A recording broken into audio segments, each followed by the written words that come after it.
जय गुरुदेव, जय माता जी, जय गायत्री माता। आगे श्रीमद् भगवद गीता में वर्णित है, श्री भगवान कभी भी निष्क्रिय नहीं होते, जैसा कि कुछ अल्पज्ञों की धारणा है। उनकी लीलाएं उदार तथा भव्य हैं। उनकी सृष्टियां चाहे भौतिक हों या आध्यात्मिक, समान रूप से आश्चर्यजनक हैं और समस्त विविधताओं से परिपूर्ण हैं। इनका गुणगान नारद, व्यास, वाल्मीकि, देवल, असित, मधव, चैतन्य, रामानुज, विष्णु स्वामी, निम्बार्क, श्रीधर, विश्वनाथ, बलदेव, भक्ति विनोद, भक्ति सिद्धांत, सरस्वती आदि अनेक विद्वानों एवं स्वरूप सिद्ध आत्माओं द्वारा किया जाता है। भौतिक एवं आध्यात्मिक ये दोनों प्रकार की सृष्टियाँ ऐश्वर्य, सौंदर्य तथा ज्ञान से परिपूर्ण हैं, किंतु आध्यात्मिक जगत अपने सच्चिदानंद स्वरूप के कारण अधिक भव्य है। भौतिक सृष्टियाँ कुछ काल के लिए आध्यात्मिक जगत के विकृत प्रतिबिंबों के रूप में प्रकट होती हैं और उनकी तुलना चलचित्र से की जा सकती है। वे उन अल्पज्ञों को आकृष्ट करती हैं जो मिथ्या वस्तुओं द्वारा आकृष्ट होते हैं। ऐसे अल्पज्ञों को वास्तविकता का कुछ ज्ञान नहीं रहता और वे मिथ्या भौतिक जगत को ही सब कुछ मान बैठते हैं। किंतु अधिक बुद्धिमान व्यक्ति, जिन्हें शील व्यासदेव तथा श्री नारद मुनि जैसे मुनियों का मार्गदर्शन प्राप्त है, जानते हैं कि श्री भगवान का शाश्वत राज्य अधिक सुखी, अधिक विशाल तथा आनंद एवं ज्ञान से सदा परिपूर्ण है। जो मनुष्य श्री भगवान के कार्यकल्पों तथा उनके दिव्य धाम से परिचित नहीं है, उन पर वे अपने अवतारों की लीलाओं द्वारा कृपा करते हैं, जिसमें वे दिव्य धाम में अपने संग के शाश्वत आनंद को प्रदर्शित करते हैं। ऐसी लीलाओं से श्री भगवान भौतिक जगत के बुद्धिजीव को आकृष्ट करते हैं। इन बुद्धिजीवों में से कुछ भौतिक इंद्रियों में मिथ्या भोग में लिप्त रहते हैं और कुछ आध्यात्मिक वैकुंठ के अपने वास्तविक जीवन को नकारते रहते हैं। ये अल्पज्ञ कर्मी अर्थात सकाम कर्म करने वाले तथा ज्ञानी अर्थात शुष्क मानसिक तर्क वितर्क करने वाले कहलाते हैं। किंतु इन दो प्रकार के व्यक्तियों के से श्रेष्ठ भी ऐसा आध्यात्मवादी होता है जो सात्वत या भक्त कहलाता है और जो न तो उग्र भौतिक कार्यकलापों में न ही भौतिक चिंतन में लीन रहता है। वह तो श्री भगवान की वास्तविक सेवा में तत्पर रहता है, जिससे उसे सर्वोच्च आध्यात्मिक लाभ प्राप्त होता है, जो कर्मियों तथा ज्ञानियों के लिए दुर्लभ है। भौतिक तथा आध्यात्मिक जगतों के परम नियंता के रूप में श्री भगवान के असीम श्रेणियों के विविध अवतार होते हैं। ब्रह्मा, रुद्र, मनु, पृथु तथा व्यास जैसे अवतार तो उनके भौतिक गुण अवतार हैं, लेकिन श्री राम, नरसिंह, वराह तथा वामन जैसे अवतार उनके दिव्य अवतार हैं। भगवान श्री कृष्ण इन समस्त अवतारों के प्रधान स्रोत हैं, अतएव वे ही समस्त कारणों के कारण हैं। लौकिक कहानियों, कल्पित कथाओं तथा इतिहास तथा श्री भगवान की दिव्य लीलाओं में महान अंतर होता है।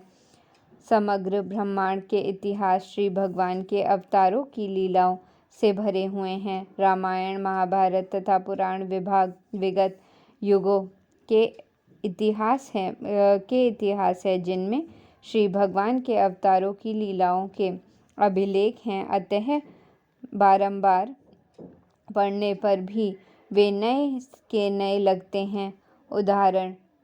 उदाहरणार्थ, यदि कोई चाहे तो श्रीमद् भगवद गीता तथा श्रीमद् भागवतम का आजीवन बारंबार पाठ करता रहे, फिर भी उसे उनमें ज्ञान का नवीन प्रकाश दिखेगा। लौकिक समाचार गतिहीन होते हैं, किंतु दिव्य समाचार गतिशील होते हैं। जिस प्रकार की आत्मा गतिशील है और पदार्थ गतिहीन है, जिन मनुष्यों के ने दिव्य विषयों को समझने हेतु सुरुचि का विकास किया है, वे ऐसी कथाएं सुनते कभी थकते नहीं।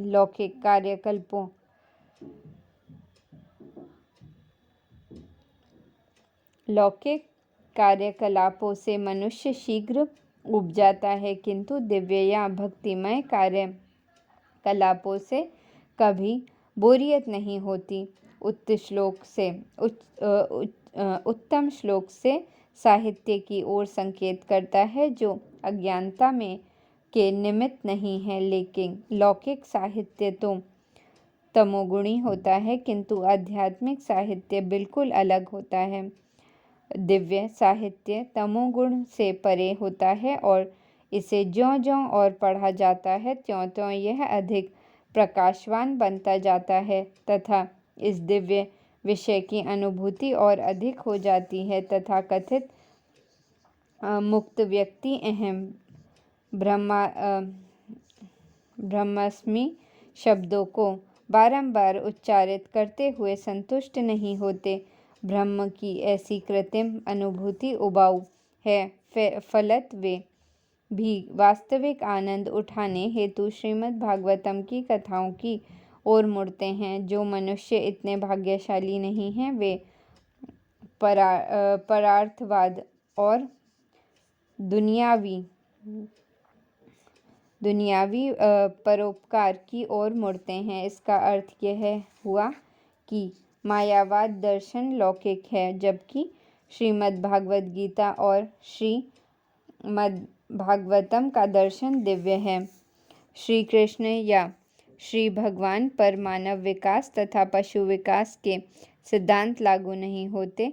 आजकल विशेष रूप से भारत में इस सिद्धांत का बोलबाला है कि तपस्या तथा आत्मसंयम के बल पर मनुष्य ईश्वर बन जाता है, क्योंकि भगवान श्री राम, भगवान श्री कृष्ण तथा भगवान श्री चैतन्य महाप्रभु को प्रामाणिक शास्त्रों में बताया गए संकेतों के आधार पर ऋषियों तथा मुनियों ने श्री भगवान के रूप में पहचाना है। अतएव अनेक धूर्त व्यक्तियों ने अपने स्वयं के अवतारों की सृष्टि कर ली है। अब तो श्री भगवान के अवतार गणना विशेष रूप से बंगाल में सामान्य व्यापार बन चुका है। कोई भी लोकप्रिय व्यक्ति कुछ योग शक्तियाँ दिखलाकर तथा बाजीगरी के कुछ करतब दिखलाकर लोकप्रिय मत प्रस्ताव द्वारा श्री भगवान का अवतार बन जाता है। भगवान श्री कृष्ण इस प्रकार के अवतार नहीं थे। वे अपने प्राकट्य के समय ही वास्तविक रूप में भगवान थे। वे अपनी यथा प्रसिद्ध माता के समक्ष चतुर्भुज श्री विष्णु रूप में प्रकट हुए थे और फिर अपनी माता के अनुरोध पर बालक रूप में परिणत हो गए थे। वे तुरंत ही गोकुल में अपने एक और भक्त के यहाँ चले गए, जहाँ उन्हें नंद महाराज तथा यशोदा माता ने अपने पुत्र रूप में स्वीकार किया। इसी प्रकार श्री बलराम भी, जो भगवान श्री कृष्ण के पूरक हैं, श्री वासुदेव की अन्य पत्नी से उत्पन्न बालक समझे जाते हैं। श्रीमद् भागवत गीता में श्री भगवान कहते हैं कि उनका जन्म तथा उनके कर्म दिव्य हैं, और जो भाग्यशाली व्यक्ति उनके जन्म तथा कर्म के दिव्य प्रकृति को जान लेता है, वह तुरंत मुक्त होकर भगवान धाम जा सकता है। इस प्रकार भगवान श्री कृष्ण के जन्म तथा कर्म के दिव्य प्रकृति का ज्ञान मुक्त होने हेतु पर्याप्त है। श्रीमद् भागवतम में भगवान श्री कृष्ण की दिव्य प्रकृति का वर्णन 9 स्कंदों में हुआ है और 10वें स्कंद में उनकी विशिष्ट लीलाएं दी गई हैं। इस ग्रंथ को ज्यों ज्यों कोई पढ़ता है त्यों त्यों सब उसे ज्ञात होता जाता है, किंतु यहाँ वह ध्यान नहीं देता। आवश्यक है कि श्री भगवान ने माता की गोद में से ही अपना अलौकिकता प्रदर्शित की और उनके सभी कार्यकल्प अति मानवीय हैं। यथा 7 वर्ष की आयु में गोवर्धन पर्वत को उठाना, और ये सभी कार्य उन्हें वास्तविक पूर्ण पुरुषोत्तम भगवान सिद्ध करते हैं। इतने पर भी अपने योगावरण के कारण वे अपने कथाकथित माता पिता तथा अन्य परिजनों द्वारा सदैव एक सामान्य मनुष्य शिशु ही समझे जाते रहे हैं। जब भी वे कोई अत्यंत पराक्रमी कार्य करते हैं, उनके माता पिता उसे अन्य रूप से ग्रहण करते। इस प्रकार वे अपने पुत्र के प्रति अविचल वात्सल्य प्रेम से सदा तुष्ट रहते। अतएव नेमि के ऋषिगण उन्हें मनुष्यवत बताते हैं, लेकिन वास्तव में वे परम शक्तिमान श्री भगवान हैं। सतयुग अर्थात स्वर्ग युग अथवा त्रेता यानी रजत एवं द्वापर अर्थात ताम्र युग आत्म साक्षात्कार के लिए उपयुक्त थे, लेकिन यह कलयुग आत्म साक्षात्कार के लिए तनिक भी उपयुक्त नहीं है।